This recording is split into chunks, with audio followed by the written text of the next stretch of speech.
ঘরে শুধু আলু আর ডিম আছে, তাহলে 10 মিনিটেই বানিয়ে ফেলুন এমন এক নাস্তা যেটা একবার খেলে বারবার বানাতে ইচ্ছে করবে। চলুন দেখাই কিভাবে একদম সহজে এই মজার নাস্তা তৈরি করবেন।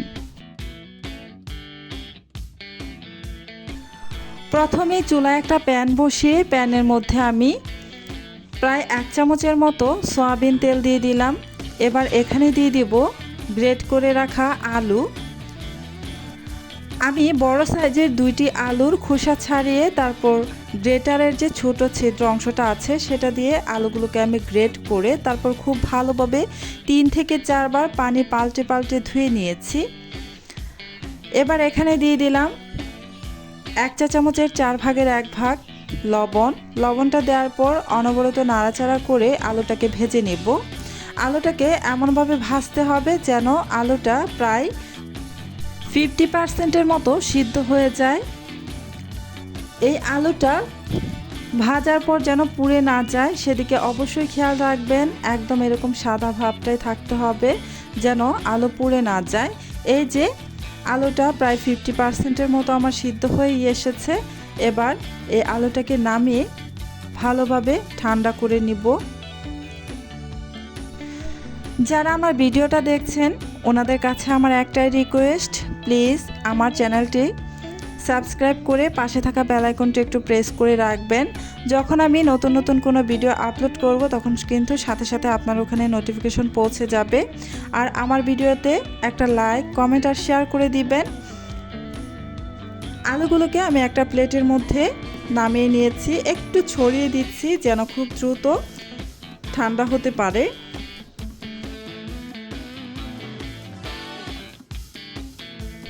আলুগুলো ঠান্ডা হয়ে গিয়েছে। এবার এখানে দিয়ে দিচ্ছি প্রায় হাফ কাপের মতো শুকনো চাউলের গুঁড়া। এবার একে একে এখানে সমস্ত মশলা দিয়ে দিব। তার আগে এখানে আমি একটি ডিম ভেঙে দিয়ে দিব।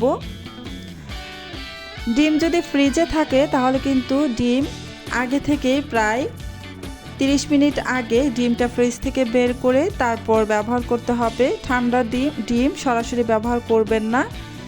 এবার এখানে দিয়ে দিচ্ছি 1 টেবিল চামচ মতো কাঁচামরিচ কুচি আর হাফ কাপের মতো পেঁয়াজ কুচি,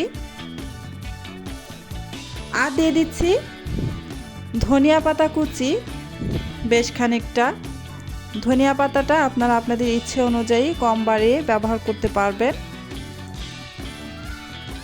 এবার অন্যান্য মশলা দিয়ে দিচ্ছি কালো গোলমরিচের গুঁড়া হাফ চা চামচ পরিমাণ, হলুদের গুঁড়া হাফ চা চামচ পরিমাণ, মরিচের গুঁড়া প্রায় 1 চা চামচ পরিমাণ, চাট মশলা দিয়ে দিচ্ছি 1 চা চামচ পরিমাণ, আর জিরার গুঁড়া দিয়ে দিচ্ছি হাফ চা চামচ পরিমাণ। এখন দিয়ে দিব স্বাদ অনুযায়ী লবণ। লবণটা অবশ্যই বুঝে দিতে হবে যেহেতু আমরা আলুটা ভাজার সময় লবণ দিয়েছিলাম। এবার হাতের সাহায্যে খুব ভালোভাবে সমস্ত কিছু একসাথে মেখে নেব। এখানে কিন্তু এক্সট্রা করে পানি দেওয়া যাবে না, পানি ছাড়াই মেখে নিতে হবে। ওই ডিমটা দিয়েই খুব ভালোভাবে মাখানো যাবে। খুব ভালোভাবে মেখে নিচ্ছি। এই তো খুব সুন্দর করে আমি মেখে নিয়েছি। এবার নাস্তার শেপটা দিয়ে আপনাদের দেখিয়ে দিচ্ছি। এই যে কিছুটা মিশ্রণ আমি হাতে নিয়ে নিলাম, নিয়ে এভাবে প্রথমে একটু লম্বালম্বি করে তারপর একটু চ্যাপ্টা করে নিব। লম্বালম্বি শেপে 4 কোণা করে নিব। এই যে হাত দিয়ে আমি 4 কোণা করে নিচ্ছি।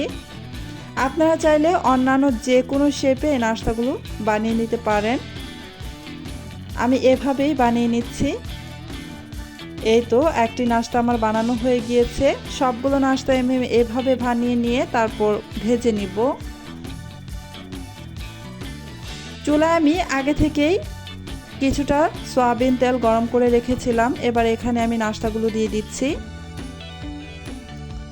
একটু ঢাকনা দিয়ে ঢেকে দিব যেন নাস্তাগুলো দ্রুত হয়ে যায়।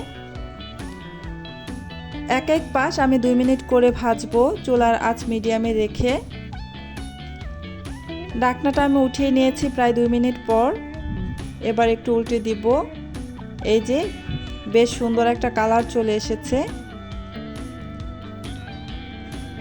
চুলার আঁচ কিন্তু মিডিয়ামের থেকে বাড়িয়ে দেওয়া যাবে না, তাহলে কিন্তু খুব দ্রুত পুড়ে যাবে। আমি মিডিয়ামের থেকে কিছুটা কম আঁচে রেখেছিলাম।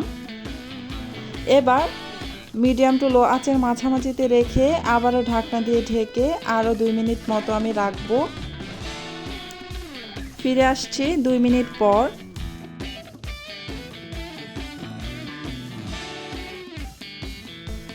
দুই মিনিট পর ঢাকনাটা উঠিয়ে নিয়ে আমি এবার নাস্তাগুলোকে উল্টে দিব। এভাবেই উল্টে পাল্টে নাস্তাগুলোকে আমি ভেজে নিব। ঢাকনা দিয়ে ঢেকে দিলে এই নাস্তাগুলো খুব দ্রুত কুক হয়ে যায়। আমি আবারও ঢাকনা দিয়ে ঢেকে দিয়েছিলাম। এই যে নাস্তাগুলো আমার খুব সুন্দরভাবে ভাজা হয়ে গিয়েছে। আবারও একটু উল্টে দিচ্ছি। দুই পাশে খুব সুন্দর কালার চলে এসেছে আর নাস্তাগুলো দুই পাশে খুব সুন্দরভাবে হয়ে গিয়েছে। এই যে একটু কাছ থেকে দেখিয়ে দিলাম। এবার এই নাস্তাগুলো আমি তেল থেকে তেল ছড়িয়ে উঠিয়ে নিব। এই নাস্তাগুলো ভাজতে কিন্তু একেবারেই তেল কম লাগে। আমি যতটুকু তেল দিয়েছিলাম আপনারা দেখে নিশ্চয়ই বুঝতেই পারছেন, আমার ঠিক ততটাই তেল এখনও রয়ে গিয়েছে নাস্তাগুলো ভাজার পরও। এত সহজ আর টেস্টি নাস্তা আগে ট্রাই করেছেন? না করে থাকলে আজই বানিয়ে ফেলুন, গ্যারান্টি সবাই প্রশংসা করবে। ভিডিওটা ভালো লাগলে লাইক দিন, শেয়ার করুন আর এমন ঝটপট রেসিপির জন্য এখনই সাবস্ক্রাইব করে পাশেই থাকুন। আমি আপনাদের একটি নাস্তা একটু ভেঙে দেখিয়ে দিচ্ছি ভেতরটা কেমন হয়েছে।